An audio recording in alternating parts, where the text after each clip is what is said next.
사랑하는 성도 여러분, 저번 주는 우리는 아주 귀한 주님의 말씀, 도전적인 말씀을 접했습니다. 귀신을 쫓아내지 못하고 당황하는 제자들에게 겨자씨만한 믿음이 있으면 너희가 이 산을 명령해서 이쪽으로 옮기라면 옮겨질 것이다.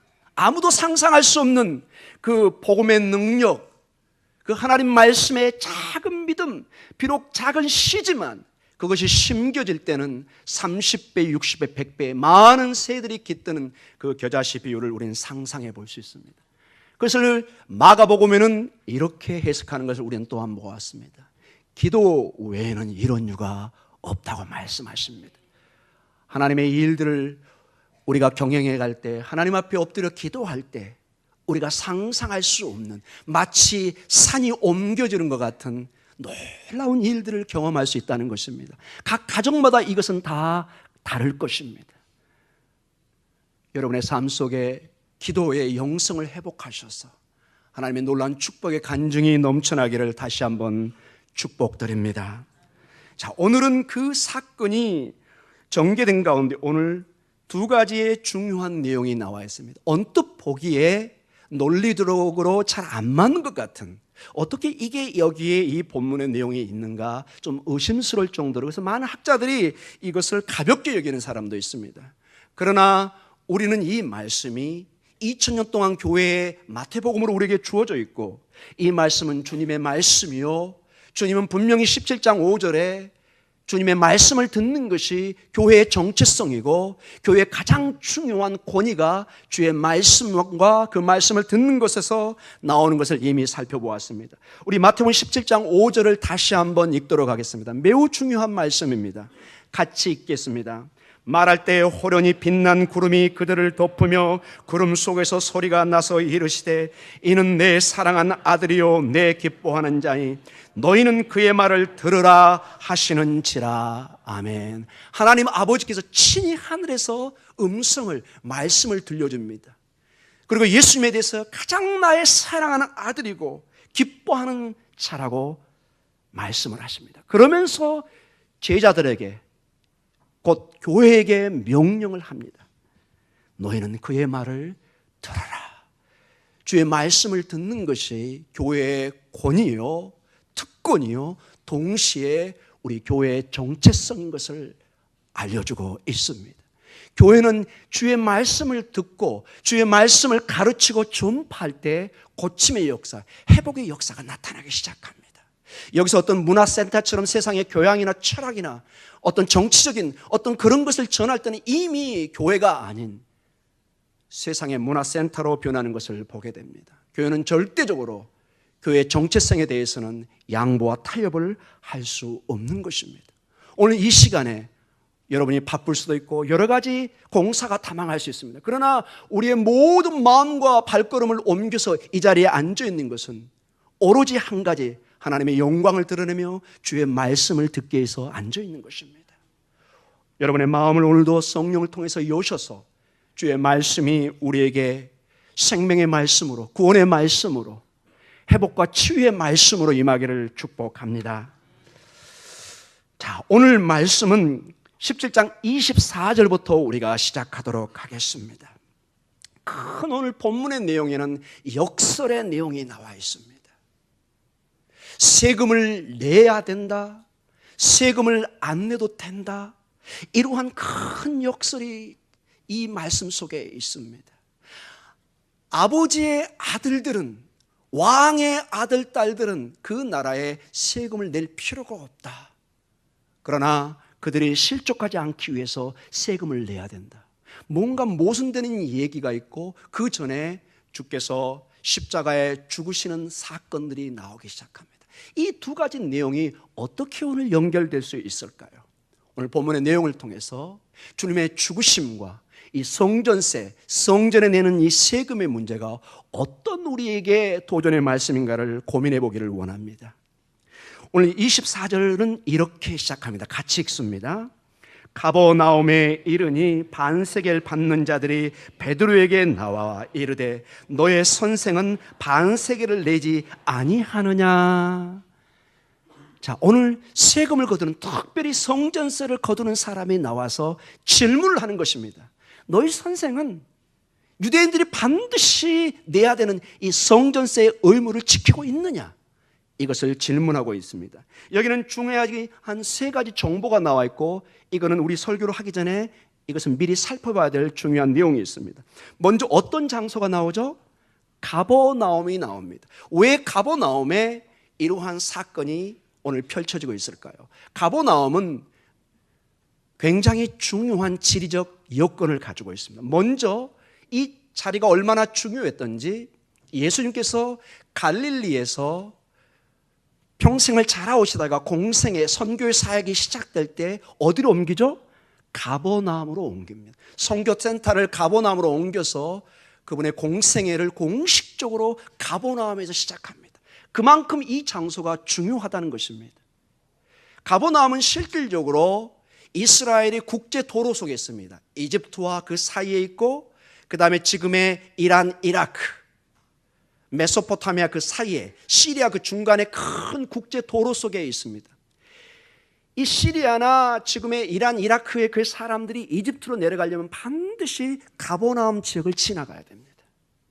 그래서 고대로부터 여기는 국경세, 통과세, 중요한 이 사람들이 다니는 곳이고 사람이 모이는 곳이기 때문에 세금을 걷는 중요한 장소였습니다. 한 예로 마태복음 9장 9절에 이 복음서를 쓴 마태가 원래 세리였습니다. 9장 9절에 이 세리가 이 가버나움에 앉아서 세금을 걷었다는 내용이 나옵니다. 로마 정부에서 이 워낙 중요한 장소이기 때문에, 지리적으로 중요한 곳이기 때문에 사람을 거기에 세워서 세금을 걷는 모습을 우리가 보게 됩니다. 사랑하는 성도 여러분, 그런데 오늘 이 내용을 보면은 세리와 같은 그런 세금 걷는 사람이 아니라 어떤 사람이 나오죠? 반세겔 받는 자들이 베드로에게 나옵니다. 즉, 이 반세겔 받는 사람들은 일반적인 세리가 아니라는 것입니다. 성전에 특별히 바치는 세금을 걷는 사람들이었습니다. 자, 여기에 그래서 2 종류의 크게는 세금이 있는 것을 보게 됩니다. 세리와 삭개와 같이 여리고나 가버나움 중요한 도시에서 로마 정부의 권위를 가지고 로마 정부를 위해서 세금을 걷어들이는 사람, 이 사람들이 세리라고 불렀습니다. 거기에 책임자를 세리장이라고 불렀습니다. 오늘 동시에 유대인들은 20세가 되면, 남자가 20세가 되면은 반세겔을 반드시 성전세로 내야 됩니다. 이건 종교적인 의무였습니다. 유대주의에서, 주다이즘에서는 여러 가지 의무가 있습니다. 안식일을 지켜야 되고, 1년에 3번은 성전에 올라가서 종교주의를 지켜야 되고, 금식을 해야 되고, 그 다음에 중요한 것이 오늘 성전세를 내는 것입니다. 이 반세겔은 어느 정도 가치를 가지고 있냐면은, 학자들이 그럼 따져보면은 보통 사람이 이틀 동안 하는 비용입니다. 우리식으로 하면 쉽게 한 20만 원 정도? 아니면 16만 원, 18만 원 정도?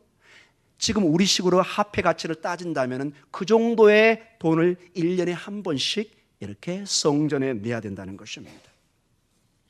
이것은 단순히 오늘날 유대인들이 만드는 내용이 아니라 구약 출애굽기에, 중요한 출애굽기에 하나님께서 법으로, 토라의 법으로 명시를 해놨습니다. 출애굽기 30장 11절에서 16절에 이러한 말씀이 주어지고 있습니다. 같이 읽겠습니다.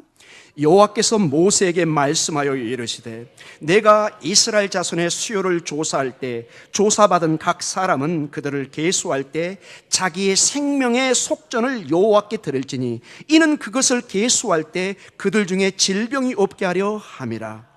무릇 계수 중에 드는 자마다 성소의 세겔로 반세겔을 낼지니, 한 세겔은 20게라라. 그 반세겔을 여호와께 드릴지며, 계수 중에 드는 모든 자 곧 20살 이상 된 자가 여호와께 드리되, 너의 생명을 대속하기 위하여 여호와께 드릴 때 부자라고 반세겔에서 더 내지 말고 가난한 자라고 덜 내지 말지며, 너는 이스라엘 자손에게서 속전을 취하여 회막 봉사에 쓰라.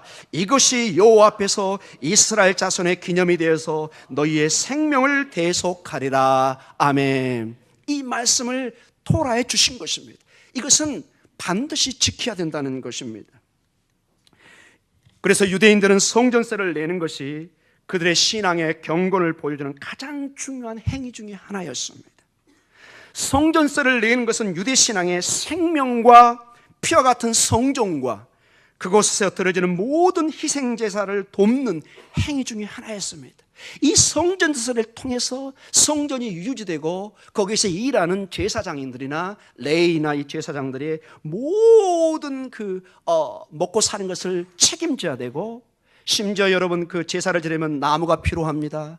여러 가지 재료들이 필요한 모든, 마치 우리 교회 겨울에는 난방을 해야 되고 여름에는 또 냉방을 해야 되고 이 교회의 건물을 유지해야 되고 교육자들의 사례를 줘야 되고, 이 모든 것이 성도의 헌금을 통해 이루어지는 것처럼 이 성전세를 통해서 이 모든 것이 유지됐습니다. 노바 정부에서도 이것은 터치하지 못했습니다. 이 성전을 유지하도록 성전세를 내는 이 문제가 나옵니다. 그런데 오늘 본문을 통해서 보면은 이 성전세를 내는 사람이 예수님에게 너희 선생은 이 성전세를 내느냐? 이렇게 질문을 합니다. 이 얘기는 안 낼 수도 있다는 것을 전제하고 있습니다. 왜 이런 질문이 올 수밖에 없느냐? 예수님의 행적을 잠깐 보면 쉽게 이해할 수 있습니다. 이미 우리는 마태복음 12장 6절에 예수님의 말씀을, 놀라운 말씀을 접했습니다. 뭐라고 했죠? 마태복음 12장 6절에 성전보다 더 큰 이가 여기 있다. 세상에 이거는 신성 모독 중에 이런 모독이 없습니다. 주님이 말씀하십니다. 내가 이 성전보다 크다. 그리고 여러 말씀을 통해서 율법의 권위를, 최종 권위를 누구에게 두죠? 예수님의 말씀에 두고 있습니다. 그래서 많은 사람들이 의심하기 시작합니다. 저 나사렛 예수는 우리 유대주의와 이 성전에 대해서 올바른 태도를 가지고 있는가? 퀘스천 마크를 가지게 됩니다. 이게 점점점 나중에 심해지는 것이 마태복음 21장 12절과 17절에 가면은 드디어 예수님이 성전에 올라가서 장사하는 사람들을 보고는 크게 분노하시면서 채찍을 만들어서 다 치면서 쫓아버립니다.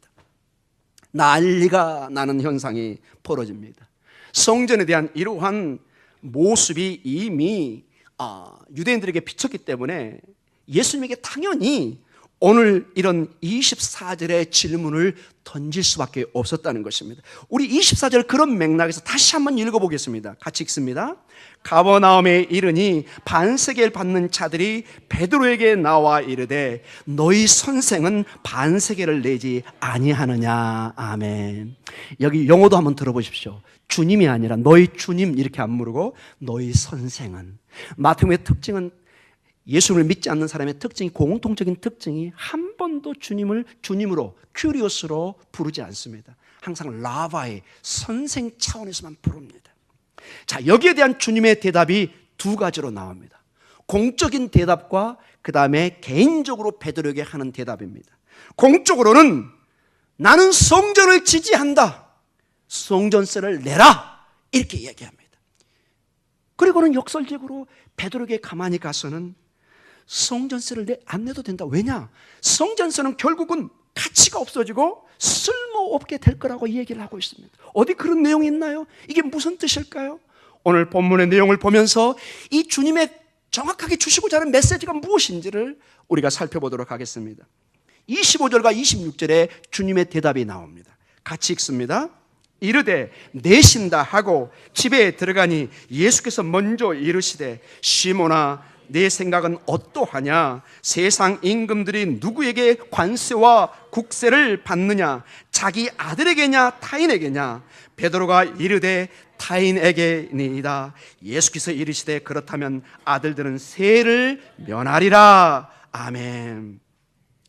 자, 어떤 논지가 있나요? 주님이 말씀하려고 하는 근본적인 취지가 무엇인가요? 이걸 쉽게 우리가 한번 지금의 모습으로 한번 풀어보도록 하겠습니다. 지금은 우리가 왕의 시스템을 잘 가지고 있지 않습니다. 그러나 일부, 예를 들어 제가 살았던 이스라엘의 맞은편에 있는 요르단 같은 경우는 지금도 왕이 있습니다. 그래서 왕이 모든 걸 통치합니다. 그러나 왕이 있는데 일본이나 영국같이 여왕이나 천황이 있는 나라는 그건 상징적 존재입니다. 영국이나 일본은 너무 비슷해서 수상이 정치적인 책임을 지고 하고 여왕이나 왕은 상징적 존재로 있습니다. 그러나 요르단 같은 경우는 실제로 왕이 모든 정치적, 경제적 책임을 가지고 하는 그런 나라가 아직도 있습니다. 그러나 예수님 당시에는 모든 시스템이 지금과 다르게 왕 중심으로 왕이 절대적인 힘을 발휘했던 그런 우리 조선시대와 비슷한 사회였습니다.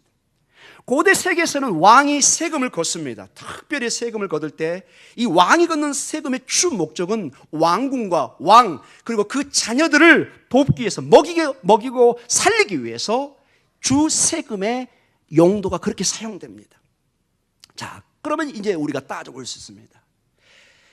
왕의 왕궁을 지탱시키고 왕과 그 자녀들이 먹고 살기 위해서 세금을 걷는데 자기 자녀들에게 세금을 걷겠습니까, 여러분? 자기 자녀에게 걷어가지고 다시 그 돈을 자녀에게 줘야 되는데 여러분 논리적으로 맞지 않죠? 자, 아멘 좀 해주시기 바랍니다. 아멘. 예. 왕이 그 돈을 거두어서 결국 그 목적이 자기와 자기 자녀들이 먹고 살아야 되는 대로 써야 되는 목적이라면 굳이 그 세금을 자기 자녀에게 거둘 필요가 없다는 것입니다. 주님이 오늘 그 논리로 얘기하고 있는 것입니다. 예수님은 말씀하십니다. 이제 더 이상 성전세를 내지 않아도 될 때가 올 것이라고 말씀하십니다. 왜냐하면 그 성전세를 대신할 대속물이 나타날 것이기 때문이라고 말씀하십니다. 이게 무슨 말일까요? 대속물, 즉 예수님 자신이 우리의 대속물이 되어서 모든 성전세를 대신할 것이라고 말씀하고 그것을 계속해서 가르치고 있는 것입니다.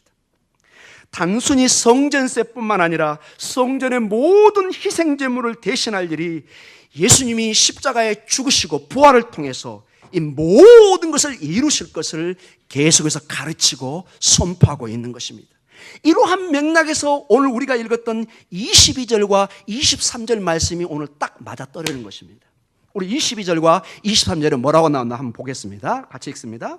갈릴리에 모일 때 예수께서 제자들에게 이르시되 인자가 장차 사람들의 손에 넘겨져 죽임을 당하고 제3일에 살아나리라 하시니 제자들이 매우 근심하더라. 주님의 죽음을 예언합니다. 그리고 이 성전세를 바로 연결해서 얘기하고 있어요. 뭔가 여기에 긴밀한 연결점이 있다는 것입니다. 예수님이 돌아가실 때 성전의 휘장이 갈라집니다. 완전히 쪼개집니다. 이것은 이제 더 이상 지성소에 거침돌이 없다는 것입니다. 예수 그리스도의 죽음을 통해서 이제 하늘과 땅이 만나는 사건이 살아있는 성전이 예수 그리스도 안에 이루어진다는 것을 보여주고 있습니다. 지금까지는 눈에 보이는 육체적인 성전의 건물을 통해서 이스라엘 백성들이 하늘의 임재와 하나님과 만나고 용서와 회복과 축복을 기도했던 곳입니다. 특별히 지성소에서 제사장이 1년에 딱 한 번 들어가서 온 백성을 대신해 제사를 지냈던 그런 장소입니다. 그러나 주님의 죽으심과 부활을 통해서 이제 하늘과 땅, 즉 하나님과 인간이 만나는 살아있는 성전이 바로 누구라고요? 예수 그리스도라는 것입니다. 살아있는 성전이 됐다고 말씀하고 있습니다. 그래서 여러분 이 본문을 통해서 우리는 중요한 두 가지 질문을 할 수 있습니다. 예수님께서 하나님의 살아있는 성전이 되셨는데 누가 이제 다른 성전이 또 필요하다고 말할 수 있겠냐 이거죠. 여러분 또 다른 성전이 필요합니까? 그렇다면 우리는 전세기를 띄워서 오늘 예루살렘으로 날아가야 됩니다. 거기가 육체적인 성전이 있던 곳입니다. 그러나 우리는 그러지 않습니다. 왜냐? 눈에 보이질 않지만 예수 그리스도 안에 하나님의 임재를 그리고 우리 안에 성전을 이루시고 성령을 통해서 임재하시는 예수 그리스도 하나님 아버지를 우리는 만날 수 있기 때문에 그렇습니다. 예수님께서 십자가의 죽으심을 통해서 그 핏값으로 성전세를 다 지불했다고 말씀하시는데 누가 또다시 성전세를 내야 하는 사람이 어디 있습니까, 여러분? 이 성전세를 또 내서 하나님과의 만남의 조건이 되는 이러한 것이 어디서 주장될 수 있다고 여러분 생각하십니까? 그리스도의 죽음, 십자가의 죽음, 그리고 그것은 성전세가 이제 더 이상 낼 필요가 없다는 것입니다. 아멘. 우린 더 이상 무언가를 드려야만이 구원을 받는 하나님을 만나는 그 시간은 이제 끝난 것입니다. 예수를 믿음으로 말미암아 누구든지 하나님 앞에 담대히 나아갈 수 있는 것입니다. 지성소의 휘장이 갈라져 버렸습니다. 사랑하는 성도 여러분, 이제 더 이상 우리는 성전세를 내야 하는 의무가 없습니다. 왜냐하면 예수 그리스도를 통해서 성전의 임재와 동시에 하나님의 나라가 임하였습니다. 천국이 임하였습니다. The kingdom of God. 하나님의 나라, 그 나라의 왕은 예수 그리스도입니다. 그리고 그 핏값을 통해서 여러분과 저를 하나님의 아들, 딸로 삼으셨습니다. 양자 삼으셨습니다. 양녀를 삼으셨습니다. 이제 그 논리에 의하면 우리는 하나님 나라의 아들, 딸입니다. 그 왕국의 자녀가 된 것입니다. 그 얘기는 더 이상 그 왕국에 세금을 걸 때 우리는 예외 인물이 된다는 것입니다. 여러분, 이 논리를 이해하시겠습니까? 주님이 그 말씀을 하고 계시는 것입니다. 이제 더 이상 하나님 나라의 왕국의 왕의 아들, 딸이 된 너희들은 이제 성전세를 내지 않아도 된다. 너희는 자유자다 말씀하고 계십니다. 그 어떤 것도 장애물이 되어서 하나님 앞에 나아가는 것을 방해할 수 없다고 얘기합니다. 예수 그리스도의 이름으로 나아가는 그 누구든지 아버지의 길로 갈 수 있는 것입니다. 이 길을 주님이 열어놨습니다. 자, 여기까지가 한 부분의 진리의 선포입니다. 그 다음에 이제 중요한, 그러면 이 아버지의 아들, 딸이 된 이 자유함, 이 특권, 이 권세를 어떻게 사용해야 되는 문제가 이제 계속해서 우리에게 도전을 주고 있습니다. 사랑하는 성도 여러분, 우리는 성경 여기저기에서 우리의 신자된 자유, 이 특권을 방종으로 사용해서는 안 되는 것을 지적받고 있습니다. 우리가 하고 싶은 것을 마음대로 하는 것이 자유가 아니라는 것입니다. 우리의 자유의 의미를 온전히 이해한 것이 그래서 중요합니다. 우리의 신앙의 자유를 때때로는 남을 위해서 나의 자유를 희생하고 때로는 복종시켜야 되는 것을 깨닫게 됩니다. 한 예로 우리는 대한민국의 백성들입니다. 우리는 헌법이 보장한 시민으로서의 자유가 있습니다. 특권과 권리가 있습니다. 그러나 동시에 우리는 나라에 대해서, 이웃에 대해서 배려와 의무와 사랑을 함께 책임져야 될 건강한 시민의 책임이 있는 것을, 우리의 자유를 때로는 양보해야 될 그러한 입장에 있는 것을 우리는 동시에 알고 있습니다. 자, 그러면은 왜 세금을 내야 됩니까? 궁극적인 또 다른 질문으로 내려갑니다. 이 자유인이 더 이상 세금을 내지 않아야 되는데 왜 그러면 또 세금을 내야 된다는 말, 역설적인 여러분 질문이 가해질 수밖에 없습니다.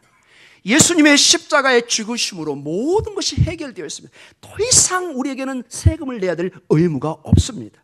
그런데 왜 세금을 내야 됩니까? 특별히 성전세를 왜 내야 됩니까?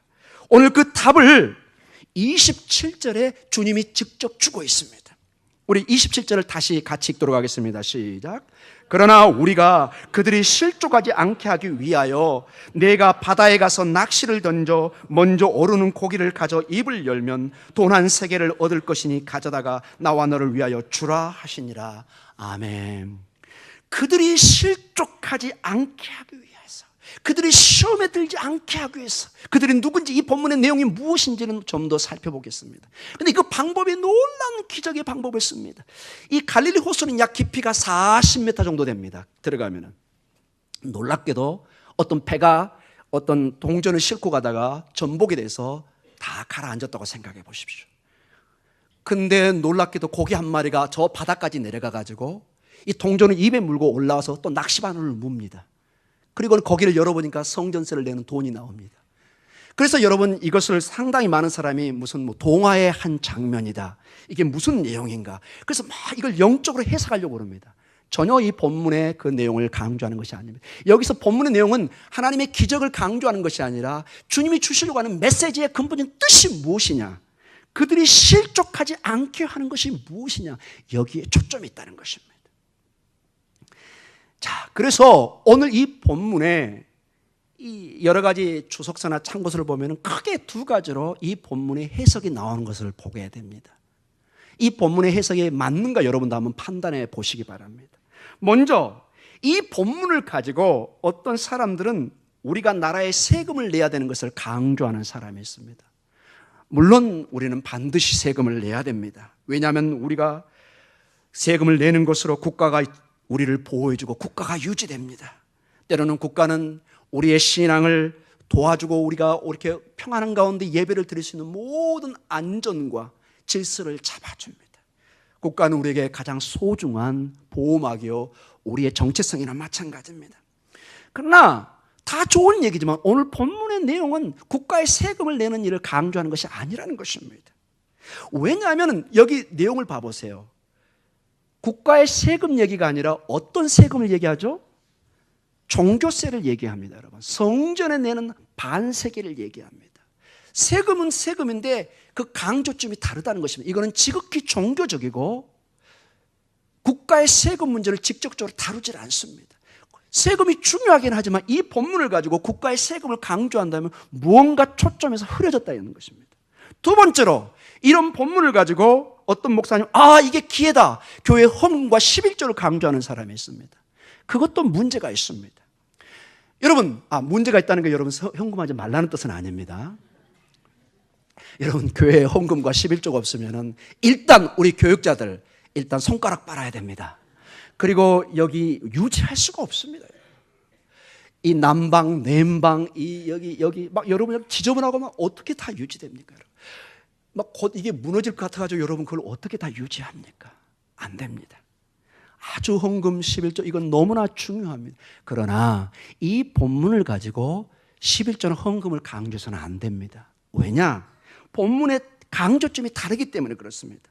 오늘 보면은 이 본문은 교회 내에 성도들에게 하는 세금이 아니라 오늘 27절 앞부분을 다시 한번 읽어보도록 하겠습니다. 시작. 그러나 우리가 그들이 실족하지 않게 하기 위하여, 그들입니다. outsider, insider, 교인들이 아니라 그들입니다. 세상, 즉 종교세를 걷는 그들, 유대인들, 그들을 강조하기 때문에 헌금과 11조가 중요하지만 이 본문을 가지고 성도들에게 강조해 가서는 뭔가 초점이 흐려져 있다는 것입니다. 그러면은 그들이 실족하지 않게 하기 위하라는 말이 어떻게 해석을 해야 될까요? 많은 학자들은, 그리고 전통교회 해석은 이것을 교회 밖의 다른 사람들의 영혼을 구원하기 위한 타협 혹은 양보의 자세와 마음을 의미한다는 것입니다. 이게 무슨 말일까요? 예수님께서는 아직 가야 할 길이 뭡니다? 갈릴리 그 주변에서 십자가에 달려 죽을 수가 없습니다. 아직 예루살렘에 올라가야 될 시간이 남아있고 거기 가셔서 구원의 뜻을 완성해야 됩니다. 그 전에는 우리는 뱀같이 슬기로운 전략이 필요합니다. 괜히 이 성전세를 내지 않는다는 이 문제로 부딪혀서 아직도 구원해야 될 영혼들의 영혼이 실족한다면 우리의 책임도 있다는 것입니다. 여러분, 양보, 타협, 이것은 결코 꼭 부정적인 것만은 아닙니다. 여러분, 사업을 하는 사람들 때로는 양보, 타협해야 합니다. 항상 원칙대로 하면 여러분 장사 망할 수도 있습니다. 때로는 고객의 상태를 보면서 조금 덜 받기도 하고 양보도 하고 타협을 해서 그 사업을 끌어가는 그 사람이 지혜로운 사람입니다. 여러분, 시장에서 10원이라도 깎아주면 기분이 괜히 좋죠. 이게 소비자의 심리입니다. 장사하는 사람들은 그걸 통해서 적당한 타협과 어떤 양보를 하는 것. 정치도 마찬가지입니다. 항상 내가 옳다고 인기가 최고라고 대통령이나 어떤 위대한 사람이 되는 게 아닙니다. 때로는 적당한 타협과, 이것은 불의와 타협하라는 얘기는 아닙니다. 지혜가 필요하다는 겁니다. 전략이 필요하다는 것입니다. 세상도 이 방법을 사용하고 주님도 그것을 강조하고 있는 것입니다. 자, 이것을 우리 교회에 한번 적용해 보도록 하겠습니다. 이 적용에 여러분 어떤 시험이 드는 일은 없도록 당부드립니다. 자, 전통적으로는 우리 교회는 그렇진 않지만 하지 않기 때문에 제가 이 얘기를 드립니다. 전통적이고 보수적인 교회, 우리 교회처럼 이렇게 50년, 100년 된 교회의 특징 중에 하나가 가끔 이런 게 있습니다. 가끔 주변에 아저씨들, 또 아줌마도 있을 수 있겠죠. 술, 담배를 하시는 분들이 있습니다. 그런데 전도를 하면서 이렇게 하면 곤란합니다, 여러분. 누구누구 아저씨, 술, 담배 반드시 끊고 교회에 나오셔야 됩니다. 그 전에는 문턱도 들이지 마십시오. 곤란합니다, 여러분. 술, 담배가 구원의 문제는 아닙니다. 저는 이건 명확한 문제입니다. 교회의 덕의 문제지 술, 담배로 구원의 문제를, 당신 술, 담배 끊기 전에는 교회에 절대로 앉아서 예배 드릴 수 없습니다. 이건 곤란합니다, 여러분.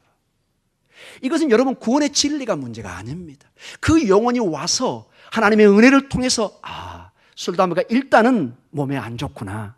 그리고 주님이 기뻐하시는 게 아니구나, 이렇게 깨닫고 끊게 해야지. 처음부터 아예 싹을 잘라버리면 어떻게 되겠습니까? 둘째로, 우리 교회 대부분 잘하고 계시는데, 이제 어떤 좀 개방적인 교회는 젊은이들이 이렇게 옷을 자유롭게 입을 수도 있습니다. 특히 여름이 되면 쓰레빠 일단 끌면서 올 수도 있고. 그래서 어르신들이 얘기합니다. 내 이놈 당장 나가라고, 옷 제대로 입고 와서 예배드리라고. 여러분, 그렇게는 시험 주지 마시기 바랍니다. 그 아이는 지금 굉장히 자유롭게 큰 것입니다. 그 아이가 이제 여러분의 경건한 모습과 찬양의 모습을 보면서, 아, 교회는 옷을 이렇게 입으면 안 되는구나 알게 되는 것입니다. 사랑하는 성도 여러분, 그런 부수적인 것 때문에 교회의 발걸음을 끊게 하는 정죄의 대상이 돼서는 안 된다는 것입니다. 여러분, 옛날에 여러분 생각나십니까? 여기서 기타 치고 옛날에 한 30년, 40년 전에 아마 여기 올로 목사님한테 혼났을 것 같습니다. 지금은 괜찮잖아요, 여러분. 이렇게 변합니다. 예수 그리스도의 복음을 전하지 못하게 하고 이 복음의 예배를 방해하는 것은 목숨을 걸고 우리가 싸워야 되지만, 이런 부차적인 문제에 대해서 여러분 목숨을 걸 필요는 없습니다. 지도의 대상이지 이것을 단지하고 정지하는, 이건 지극히 어리석은 일이라는 것입니다. 한 영혼을 구원하는 것이 중요하지, 이러한 옷차림, 술, 담배 때문에 그 영혼을 실족하게 하는 것은 여러분 나중에 주님 앞에 책임을 물으셔야 됩니다. 사랑하는 성도 여러분, 우리는 예수님 외에 그 누구에게도 종으로 매여 있지 않습니다. 우리는 자유인입니다. 아멘. 우리는 하나님 외에 그 누구에게도 억압을 받는 그러한 존재가 아닙니다. 그러나 우리의 이 자유와 특권을 기꺼이 남을 섬기고 사랑하는 데 쓸 수 있어야 될 줄 믿습니다. 사도 바울이 놀라운 오늘 본문에 답을 주고 있습니다. 저도 이 본문을 중요하면서 정말로 이런 답이 여기에 있구나 깜짝 놀랄 말씀이 왔습니다. 고린도전서 9장 19절과 22절의 말씀입니다. 여러분 꼭 참고적으로 봐주시기 바랍니다. 고린도전서 9장 19절과 22절 같이 천천히 읽겠습니다. 내가 모든 사람에게서 자유로우나 스스로 모든 사람에게 종이 된 것은 더 많은 사람을 얻고자 함이라. 유대인들에게는 내가 유대인과 같이 된 것은 유대인들을 얻고자 함이요, 율법 아래 있는 자들에게는 내가 율법 아래 있지 아니하나 율법 아래 있는 자 같이 된 것은 율법 아래 있는 자들을 얻고자 함이요, 율법이 없는 자에게는 내가 하나님께는 율법 없는 자가 아니요 도리어 그리스도의 율법 아래 있는 자이나 율법 없는 자와 같이 된 것은 율법 없는 자들을 얻고자 함이라. 약한 자들에게는 내가 약한 자와 같이 된 것은 약한 자들을 얻고자 함이요, 내가 여러 사람에게 여러 모습이 된 것은 아무쪼록 몇 사람이라도 구원하고자 함이라. 아멘. 계속 강조하는 것이 얻고자 함이라. 마지막에는 아무쪼록 어떻게 하든지 한 사람이라도 구원하고자. 여러분, 영혼 구원이 핵심입니다. 실족하지 않게 하는 것이 핵심이라는 것입니다. 나를 통해서 실족하게 되는 것, 그건 정말로 여러분이 회개하고 반드시 회복해야 됩니다. 사도 바울이 여러분 얼마나 자존심 센 사람입니까? 제가 터키에 사도 바울의 집을 가봤습니다. 정말로 명문 가문입니다. 모든 걸 통달한 천재요 큰 가문의 사람이에요. 그러나 이 한 영혼을 구하기 위해서 모든 것을 배설물, 원문에는 똥으로 나와 있습니다. 똥처럼 여겨버립니다.